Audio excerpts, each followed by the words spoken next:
Welcome back to Bleav in Softball. I'm your host, Jenna and what a time it is right now. It's postseason, the NCAA tournament, mayhem, however you want to frame it. It is just officially the most wonderful time of the year. And we have plenty to cover, so let's just jump right in.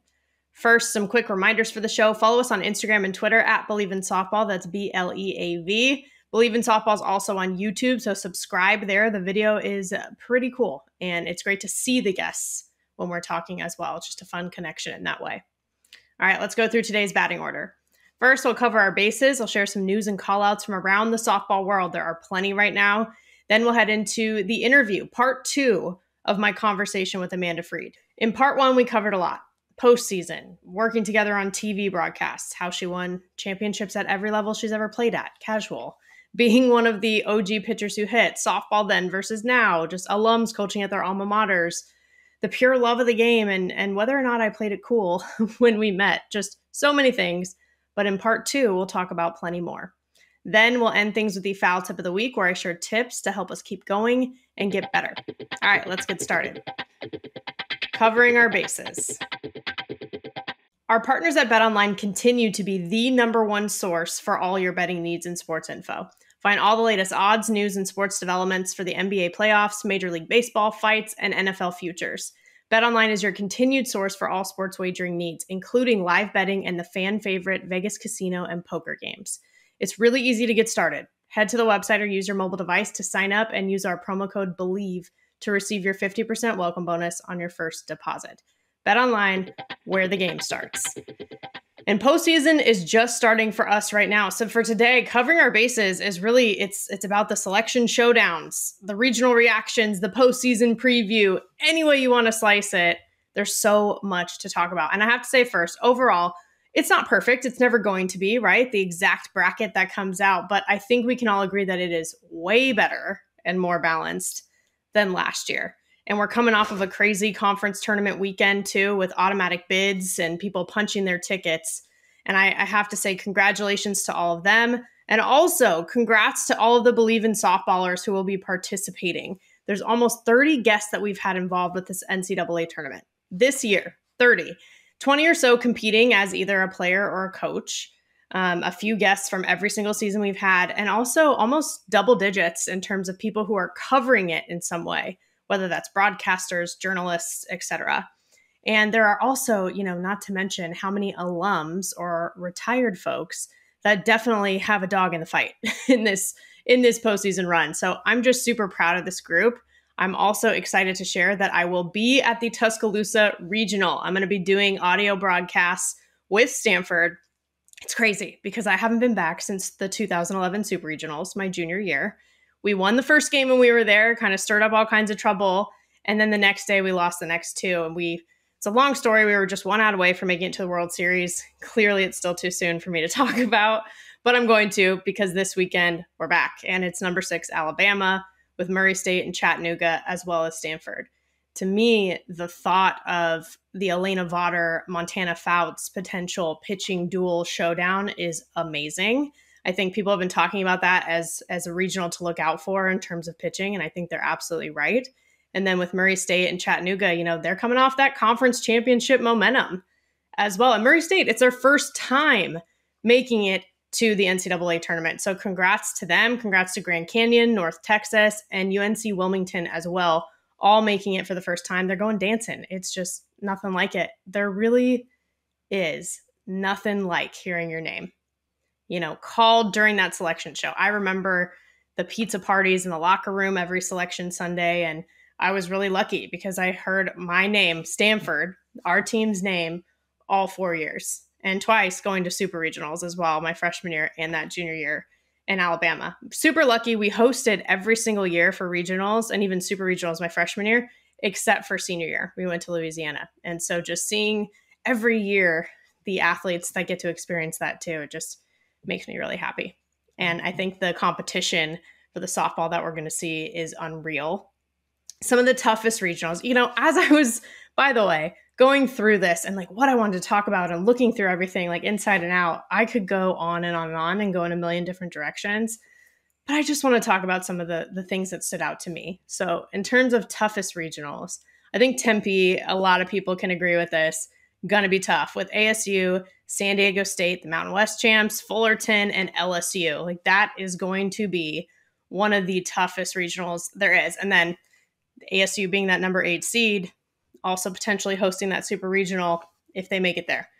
Then there's also Arkansas. I think that's going to be interesting when you have an Oregon coming from the pack out west to go out there, and then Wichita State, who's been absolutely fantastic this season and super fun to watch.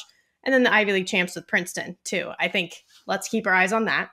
Tallahassee to me is going to be interesting too. Just you obviously have Florida State, number 2 seed, awesome to watch. But also with Georgina Korick and USF, clearly someone to watch. I mean, I'm super excited, speaking of pitching, in terms of watching that. And I really enjoyed watching Mississippi State in the SEC tournament. And I love their energy. And I think that's something that you need at this time of year more than ever. And they've got it. They've got that going for them. So I think that'll be fun to watch. Norman could be interesting as well.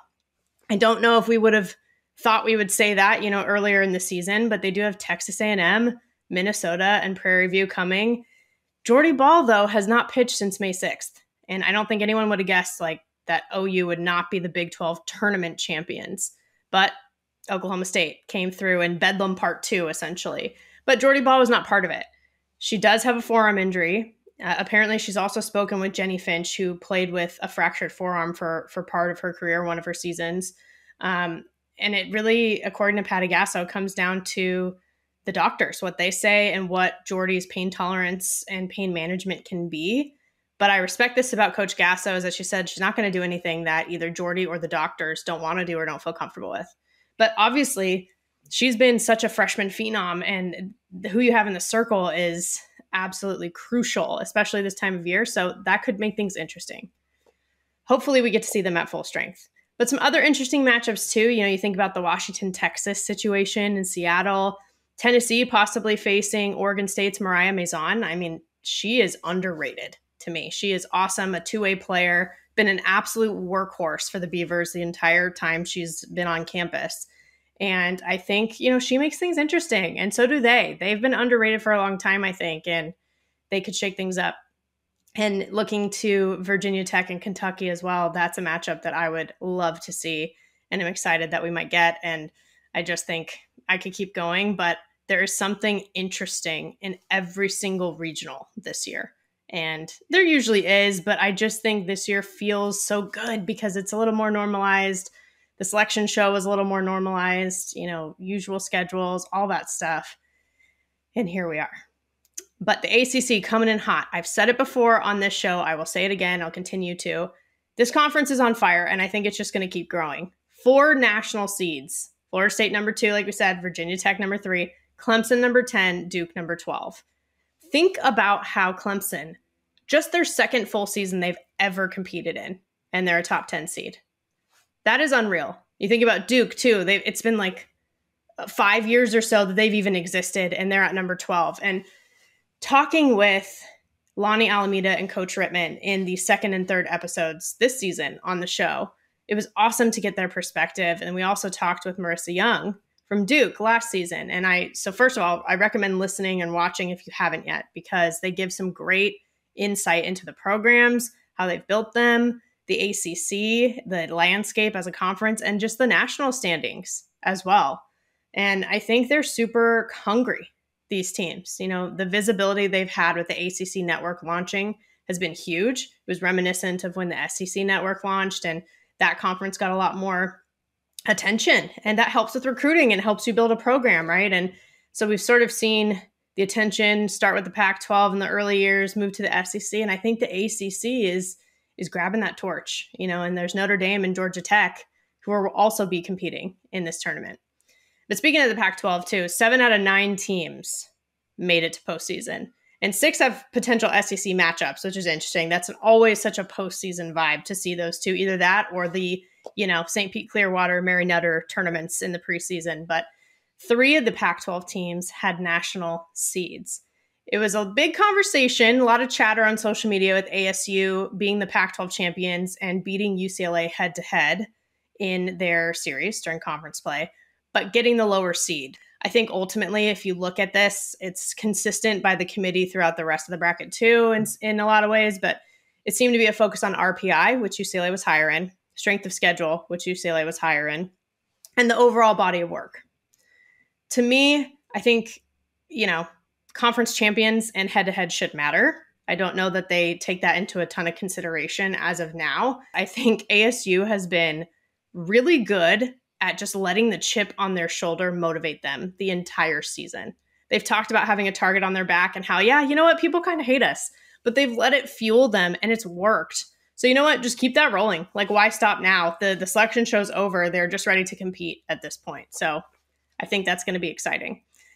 It also, in my opinion, having covered the Pac-12 in depth, it could have easily been all 9 teams that we saw in postseason. No one with a losing record. Utah has that exact 500 record, 27-27, but have competed day in and day out. They played Oklahoma super closely. There's a lot of moments that they've had over the season, including run-ruling UCLA, beating Stanford as well. There's a lot. But they're also all in the top 53 in terms of RPI, Cal being in that 53 slot, but others being a lot higher, right? So it's interesting. It could have happened. We've seen it happen with the SEC where all 13 teams make it, but 7 out of 9 is still pretty impressive. It's just one of the most competitive conference seasons that I think we've seen in recent years from the Pac-12. That gap from the top tier of the Pac to the bottom tier has closed significantly, and it's a really fun conference to watch, and we'll see that come to play continuously in the postseason. And I think it's cool just to see the influence when we think about the roots of college softball and what laid the foundation. If you just look at the ASU regional in Tempe, for example, you can see that. With San Diego State, we've talked about it before, former guest on the show, Stacey Newman, her first year as a head coach, been there for a long time as an assistant, but hiring that staff that includes Rachel Garcia, just 2 different sides of the battery. You got the pitcher, you got the catcher mindset, 2 of the best to do it, and from 2 different eras of championship teams at UCLA. And the outfielder, lefty triple threat, Victoria Hayward, Olympian, also all Olympians, who has that perspective from UW as well. So you can see that influence into these teams. And then you look at Fullerton, too, also at that regional, when you have the Daniel Tools of the world, a U of A alum pitcher, another Olympian for Team Mexico, who's also on that staff. So to see that is really cool. You look at the same thing at the UCLA regional with Loyola Marymount being there, Taraya Flowers, the head coach, who's built that program up beautifully. So for her to sort of go home like that to LA is fun to watch. And even outside of the Pac-12 hosted regionals, but you look at the Duke regional, Liberty's going to be there. Dot Richardson, one of the best ever, another Olympian, UCLA alum. Her number was 1 too, just like me. She played shortstop like me. I have her autograph. I still do, right? And she's still paying it forward in the game. And I think we can get caught up in talking about the Pac-12's history. Their current is also very competitive and exciting to watch and deserves a lot of praise. But just to see the DNA throughout the country is, I think, noteworthy. And then you look at the Big Ten, too. 8 teams made it in, record-tying amount of teams to make it into the tournament. Northwestern's the only one with the national seed at number 9. I have to say, Danielle Williams is legit. Lefty pitcher, 2-way player, saw her play at Stanford and host, got to call some games when she was a freshman, and she was an immediate impact, and she's tough. So I'm really excited to see her compete. And you know what? I think this conference has been underrated in recent years. Last year it was tough. The Pac-12 didn't get as much recognition as they should have in the bracket. Neither did the Big Ten for similar reasons. They sort of played in conference opponents mainly, not a lot outside of that, et cetera. But I think this conference is big time. We still got Hutch in the mix at Michigan, Minnesota, and that program, how they've built it up. So many different just fighters, I think, on that sort of Big Ten roster. So I think we could see a shakeup. In the mid-major space, seeing UCF hosting for the first time is outstanding. So excited for them. Loved seeing their reactions during the selection show. They earned it. And I also love seeing they're already sold out for the weekend. So the fan base clearly is there. And I'm seeing that in general across these different regionals, these teams announcing that they're sold out. You love to see it. And our friend, Eric Lopez, another one who's been on the show before from In the Circle, that podcast with Fast Pitch News, he's definitely happy about this, right? He covers UCF the way that I cover Stanford, and I'm happy for him too, just from that perspective. And on the personal side, 3 of my former college coaches are competing for 3 different programs. That is awesome to me. Trisha Ford at ASU was an assistant for all 4 years. John Rittman was the head coach when I was at Stanford for all 4 years, at Clemson now. And then, of course, Jessica Allister, who's at Stanford now, was my assistant my freshman year while I was there. So just excited to follow them and all that they do on the personal side. And a couple of personal stories that I think are just worth remembering and keeping in mind as we watch this all play out. Fordham, for example, head coach Melissa Inoue, she came on the show last year in season 2, and we actually had alum Kayla Lombardo from Softball America on in season 1, and just all that they've been through this year.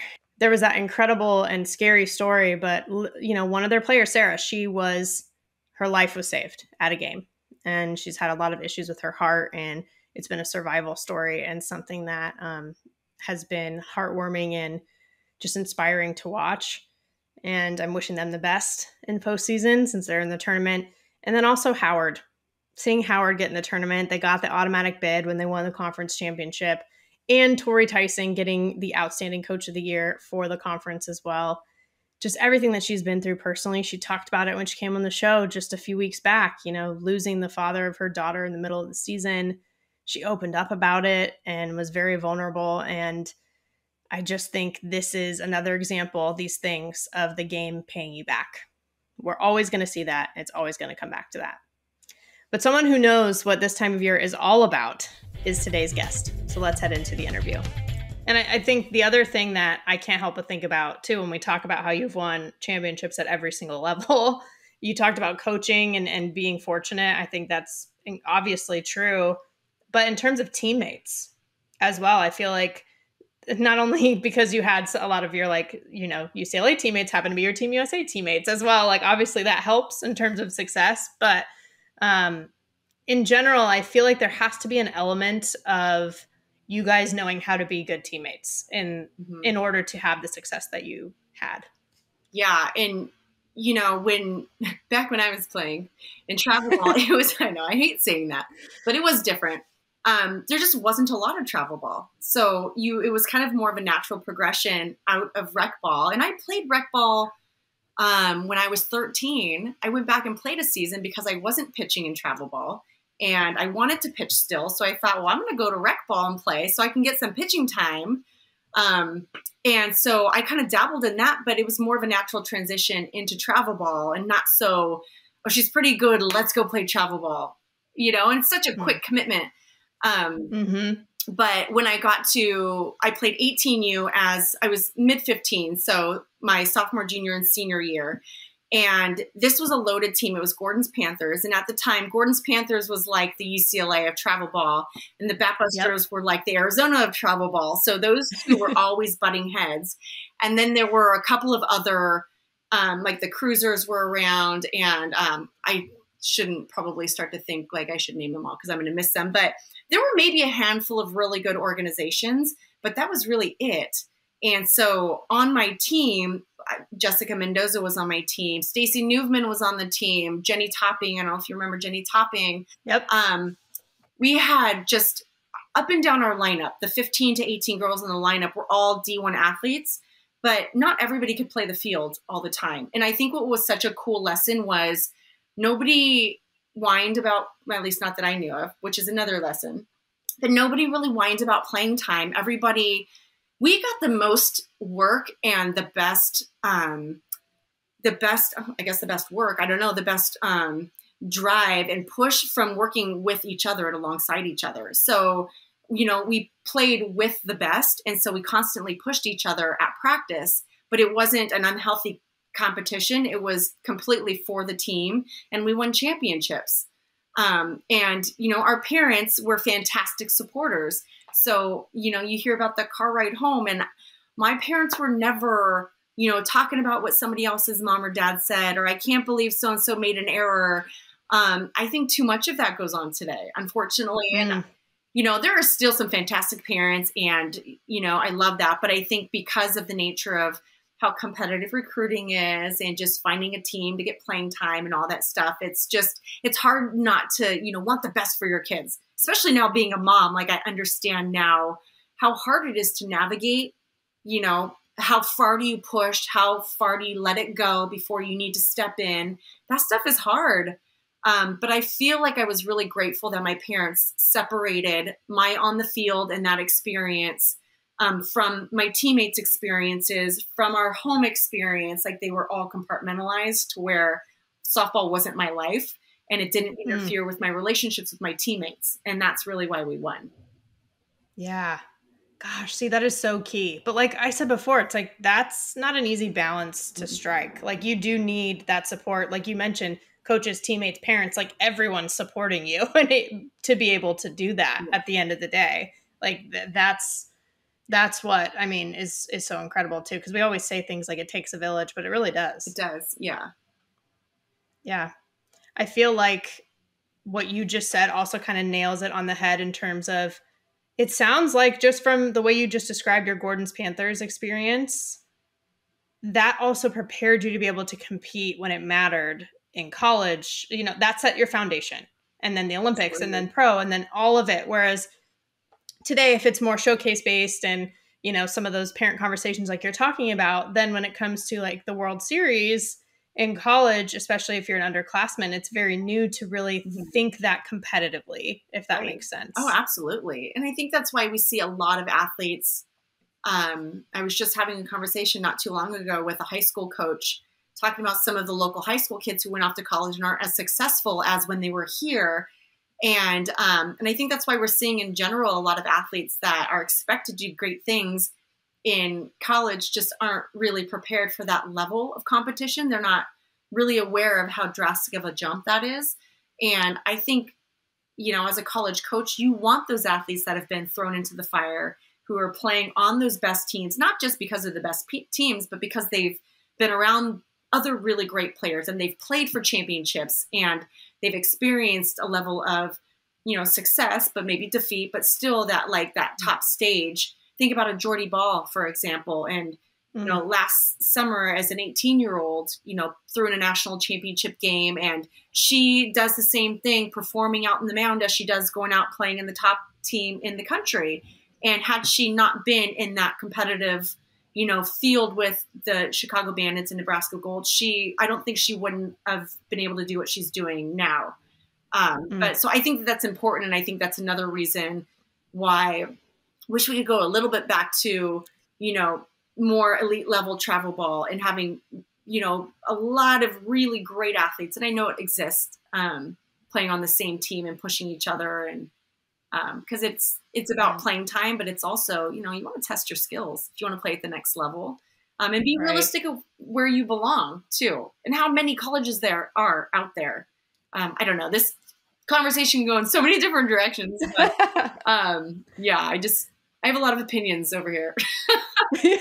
I mean, I like it. That's what we're here for, right? Like, no, I think it's a really good point though. And some of it's just about us evolving, right? And that's okay. But it's sometimes there are some maybe more what people would consider old school things that it's like, no, those were important for a reason, and they're good things for us to tap into, no matter what era of softball we're in now. Yeah. I'm totally old school. I still can't figure out social media. I tried. It just doesn't click for me. One of these days I will, and you'll be like, whoa, Amanda. I'll be so impressed. Yeah, you'll be impressed. I mean, social media is like the cherry on top, or like the supplement, right? To like what truly matters or what we love and all that good stuff anyway. So yeah, okay, good. Thank you for making me feel better. But that's, I mean, it sounds like that was probably, that piece of it was one of your favorite things from, the club days and even the high school days with the program you were fortunate to be a part of. But if you had to summarize, I mean, I know this is a hard ask, but if you had to summarize your favorite parts of the college game, Olympics, and pro, because obviously there are differences there. Oh my gosh, that's really hard.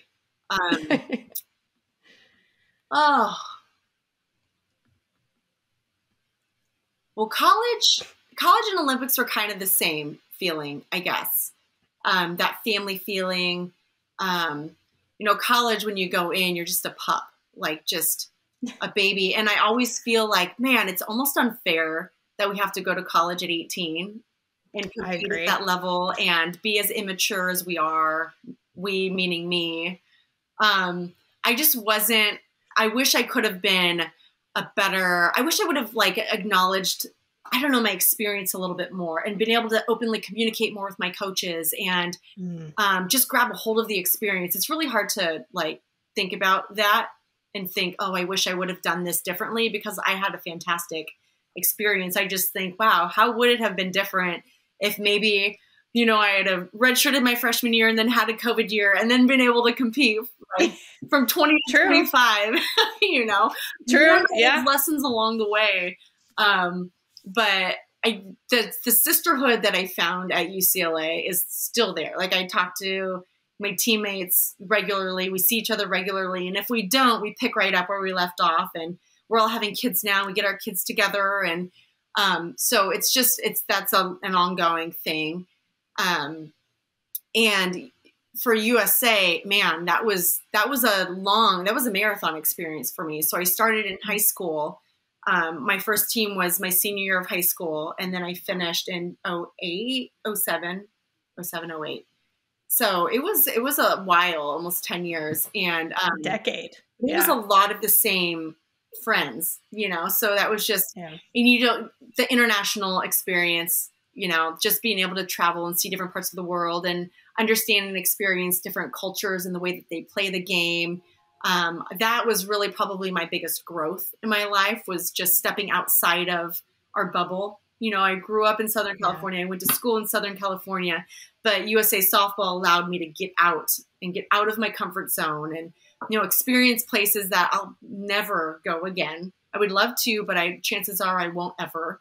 And that I'm so grateful for that. And just like, it was tough, like that Olympic year was probably the toughest year of my life. Just the rigors of the training and the prep and the length of it and the build up and everything that went into it was tough.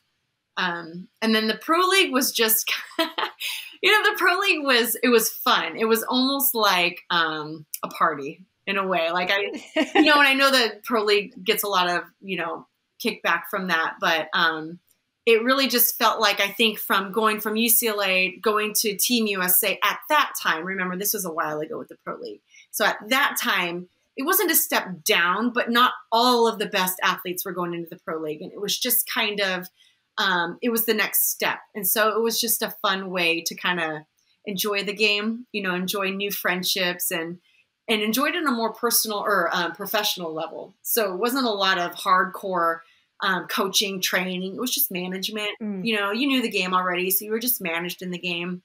And then I went out and I played in the Pro League in Japan for a year. And that I wish I would have done more. I wish I would have left earlier and played a handful or so years out there, because I loved it. And talk about a disciplined culture. I don't think I've ever felt better, like physically, than I did when I was in Japan, because of the way they take care of themselves. And that was kind of my hurrah out of the game. Once I finished that year with Japan, I thought, oh my gosh, I love this game. I just had the best experience, and I think it's time that I walk away, before it gets to the point where you're pushed out or you start to, resent the game or, so I feel like that was kind of my exit. And it was a good time. Sorry, that was a really long-winded answer. No, I mean, I asked you like literally the hardest question, which is like, summarize your whole life, basically. So that's on me, not you. But I mean, I think it's just so cool, because your background, like what stands out to me is not only the success at all the different levels, but just having touched pretty much every part that you could touch in softball, right? Like you've experienced all of those things, and not everyone does, like that is unique. Like there are definitely some people who do, but it's not a huge group that you're a part of. To literally have say that you've done all of it.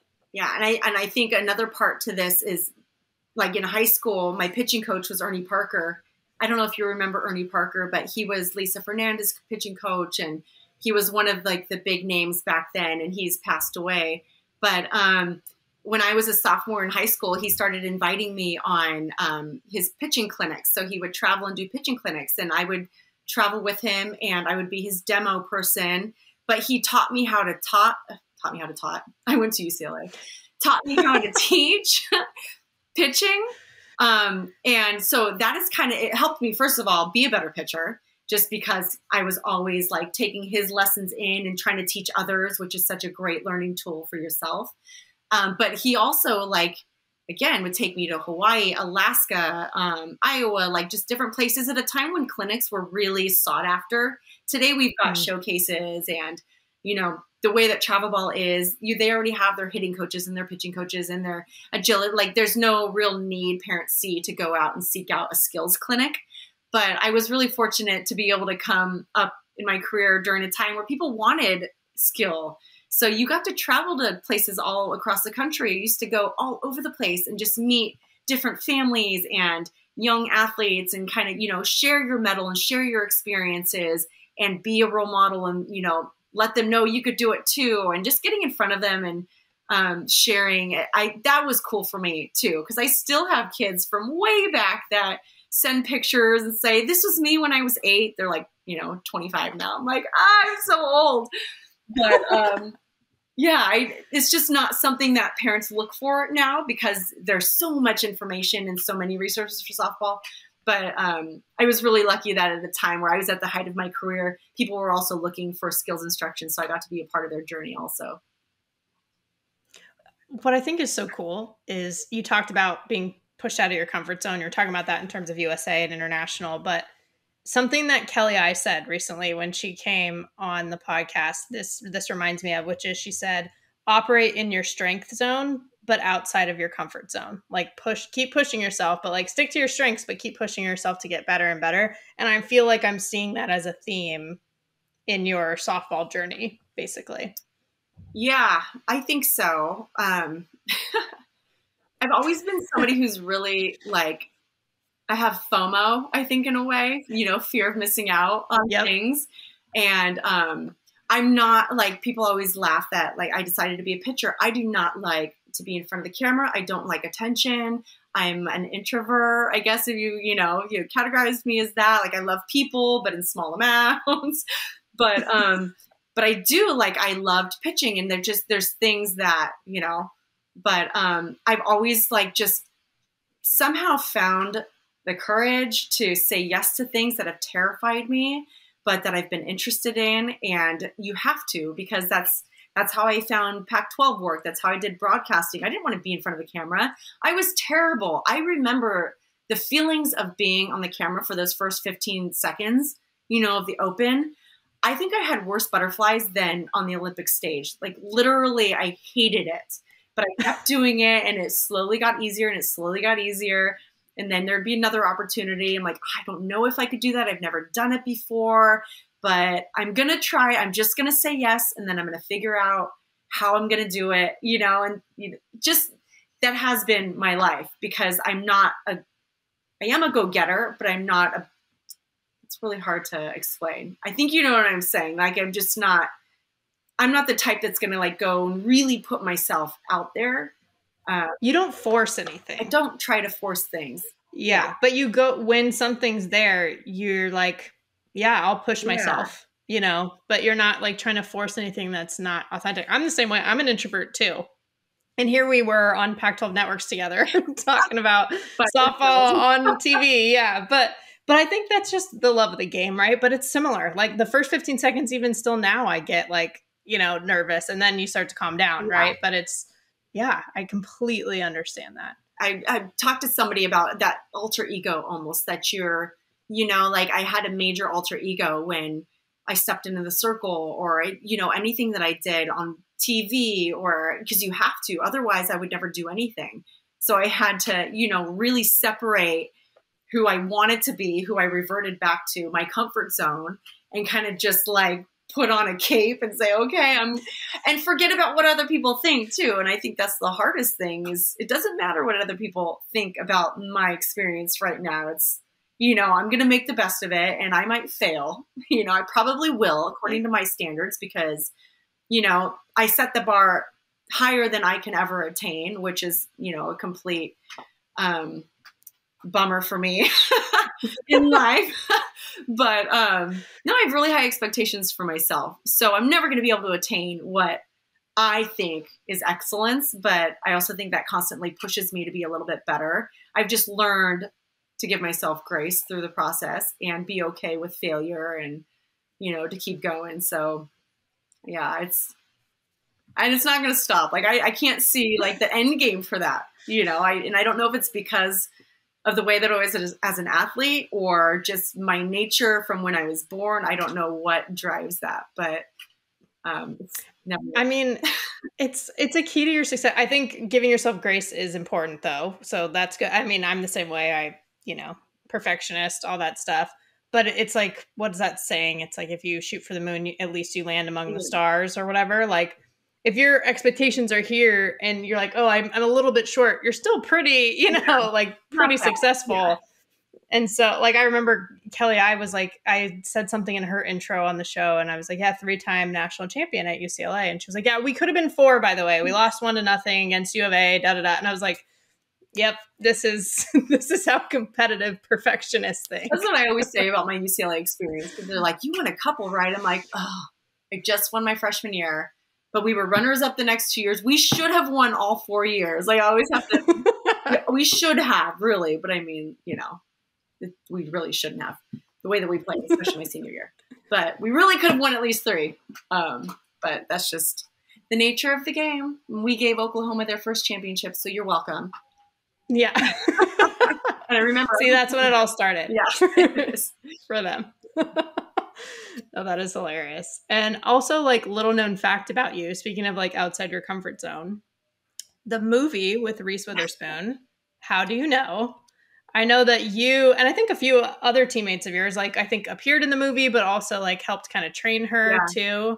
Right? Yeah. Yeah. It's pretty cool. That was cool. Yeah. It was my little glimpse into Hollywood and it was interesting.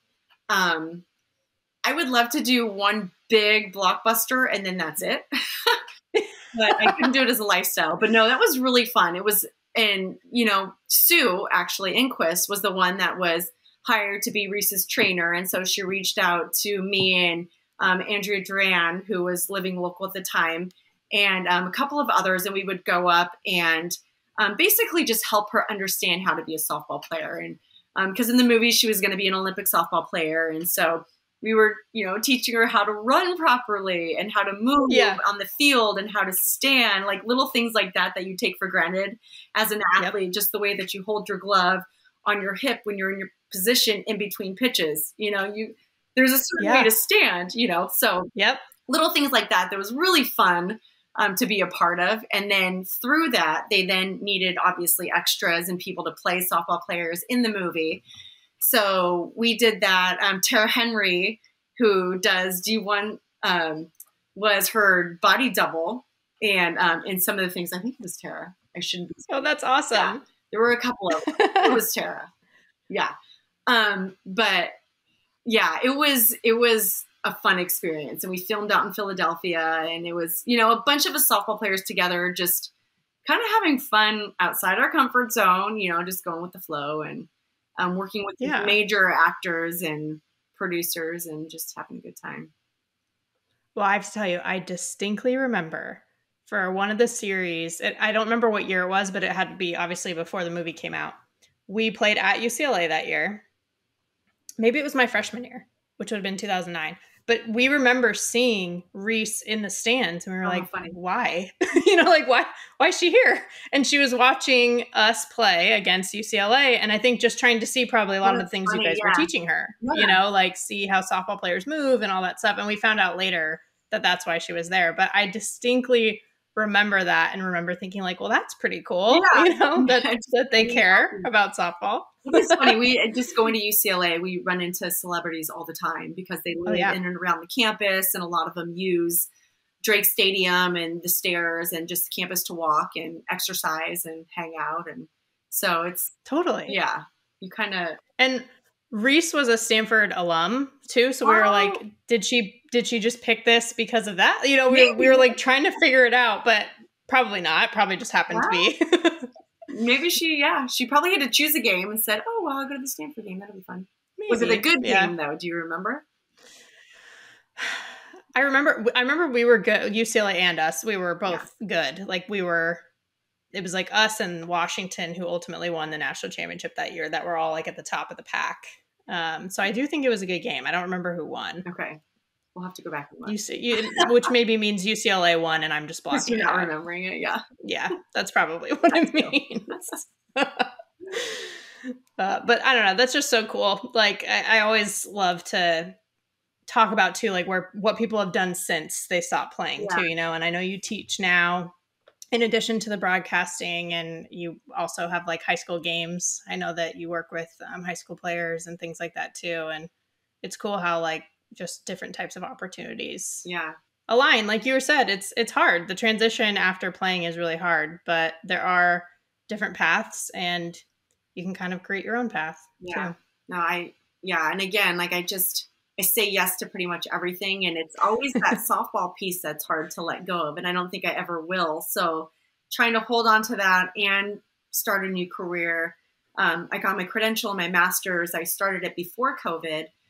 Knowing that at some point, you know, I probably won't be broadcasting when I'm 65. You know, I don't know, maybe I might be.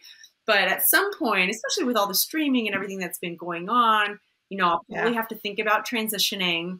My kids are still young. I want to spend time with them. I don't want to spend a lot of time on the road. So when I got my master's and credential and started teaching at my kids' school, but still doing softball stuff and then coaching high school. And so I kind of still have my hands and feet in everything, which can be overwhelming, but I don't think I would have it any other way. Like I operate best multitasking and keeping busy, as I was a pitcher and a shortstop and a hitter and an outfielder. Like that's just how my mind works. So I think I would be completely bored if I did one thing. And it all comes full circle, all comes back around. Yeah, exactly. Exactly. That's super cool. And I'm glad that our paths got to cross in the process too. And I would literally take up, you know, all of your time if I could, but I will respect it because you have so many things going on. But I play a little game to wrap up with every guest. Okay. It is called Safe or Out. Ooh. And all it is I'll bring something up, and if you like it or you agree with it, you call it safe. If you don't, then you call it out. Okay. Makes sense? Yes. Okay. People calling the pitcher's area in softball a mound. Safe. Okay, I agree. It's like people have been more on the circle. You're in the circle, right? You're on a mound. Like this should I always said that. It's a mound. Yeah. Okay, thank you. You're welcome. Yes, because I always said mound and everyone did growing up, but then I think some people were like, oh, well, these baseball guys come in and use baseball terminology on broadcasts. And I'm like, yeah, but we used to say mound. You know, like, I don't know. Just mound. Yeah. Okay. Safe. Cool. Good. All right. There's one. Second one is the no leaping rule for pitchers in college. Safe or out? Safe. Yeah. Like, I think it should stand. Yeah. Safe means you agree. Like you think it should stand. I don't think it gives a pitcher an advantage. That's not why. I just think if we if we eliminate it, then we will look for ways to make it an advantage, and then it'll just get out of control. So yeah, for now, I get that. Out. Safe. Yeah. What did I say? No leap. Safe. I think people, the complaints we're hearing now are more so around like inconsistency in calling it, which I think are valid. Totally. But I get what you're saying. Yeah. You know, it's like we eliminated it. Yeah. Because then pitching coaches are going to teach it. And if you teach it the right way, then there would be a clear advantage. And then, then we'd have to scoot the rubber back to 46 feet to account for the 3 feet of leaping. And I don't know. It just sounds messy. But I'm sure at some point they will eliminate it. I just don't want to see that yet. Yeah. Yeah. Okay. Cool. Name, image, likeness. So like athletes getting paid These now. are tough. Nice. Oh man. Safe. Yeah. I have so many mixed feelings on it. But I've got to think about the 95% of people and not that, 5 to 0.1%. Yep. To me, it was about playing and enjoying the game and being successful because it made me feel good and my teammates, and I loved that aspect. And when I think about it, I just feel like it would have been overwhelming to me and just another thing that would have taken my focus away from just the game, to think I could have money pulled for not performing, or then it's not fun. I just want to play the game. So I like it because I'm supposed to, because that's the direction the game is going. But I still have mixed feelings. No, I get it. I think it just, we have to be very thoughtful about how it's done, for sure. But I like the way you framed it too, like thinking about the 95% versus the 5%. I think that's a good way to like frame it, because we can easily get caught up in the 5%, Yeah. But yeah.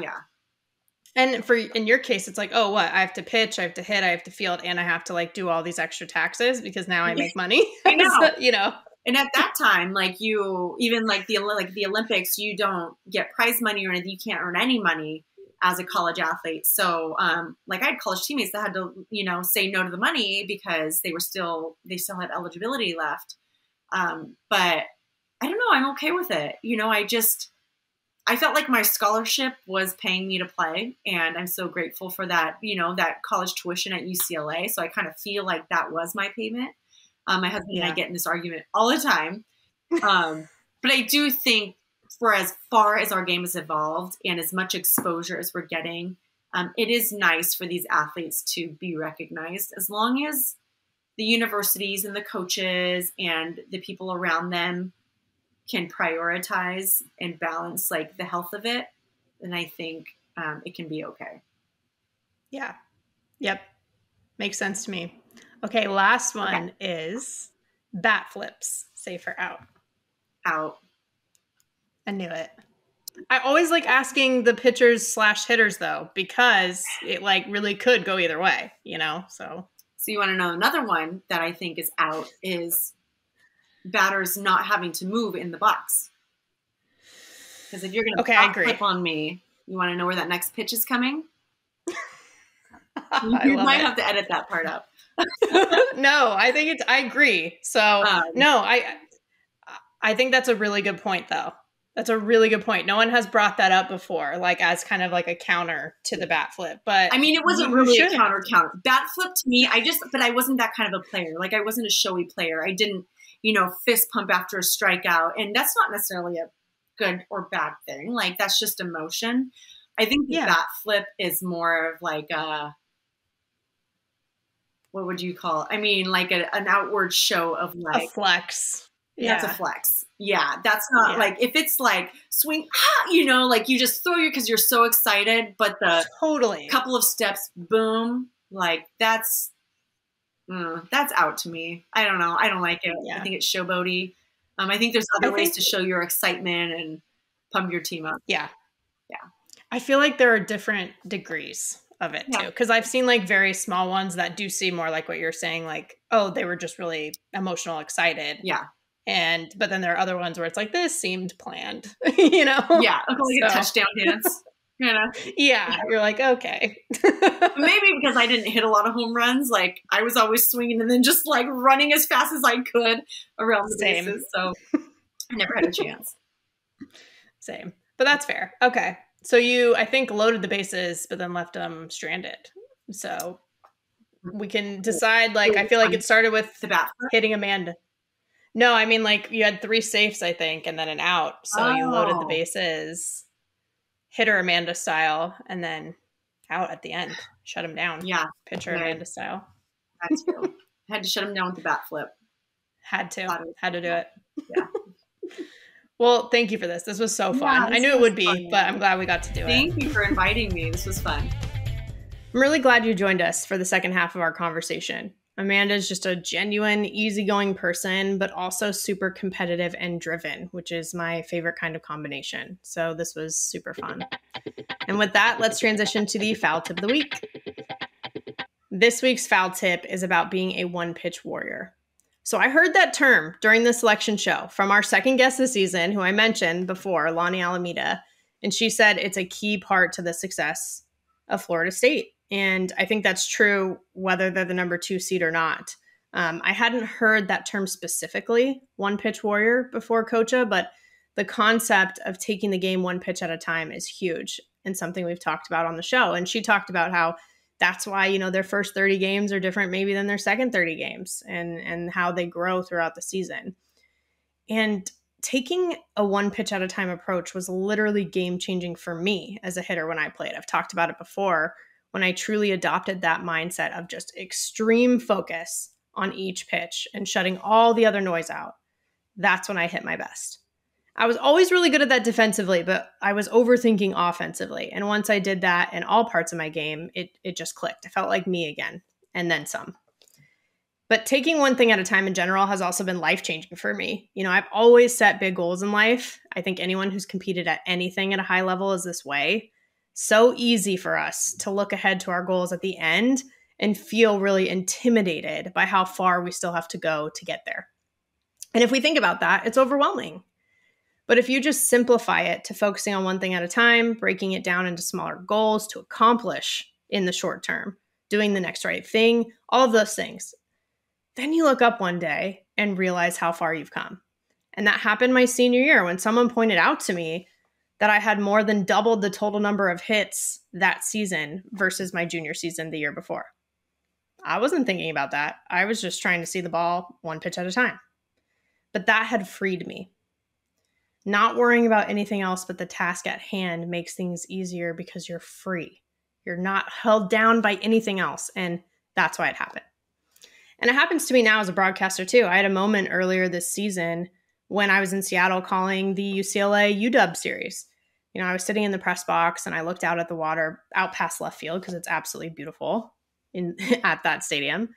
And I remembered when I was hoping to get the call for my first ever TV game. And here I was now calling a top 10 matchup. And I thought about all the work that had come in between those moments. Last time I called the UW series was less than a year before that. And I got to work with the great Kate Scott, who broke barriers this season as a play-by-play announcer for the 76ers. A woman in the NBA. It's awesome. And I got to work with her. And now she's a friend. There is still so much further to go for my goals. But being able to recognize and appreciate when taking one thing at a time paid off was a great feeling. And it got me excited for the next time that I get that feeling, because we're all just chasing progress at the end of the day. But when you continue to grind and stay focused, that's when the opportunities begin to align. It's not an accident. There's a lot of hard work in between and all throughout. But when you tackle one small win at a time, that's how you end up with a whole stack of wins and truly become a winner. So that's it. Be a one-pitch warrior. That's the foul tip of the week. You've been listening to Bleav in Softball, part of the Bleav Network and presented by BetOnline. The show is available anywhere you get your podcasts, wherever you listen, including Bleav.com, and you can watch the videos on YouTube too. Subscribe, rate, and if you liked it, write a review for the show. If you didn't, don't worry about it. But I appreciate your support and want to know what you think. Follow us on Twitter and Instagram at Bleav in Softball. Again, that's BLEAV. You can always reach out to me on Twitter at Jenna Becerra01 and Instagram at Jenna Becerra as well. As always, thank you for tuning in and catch you soon.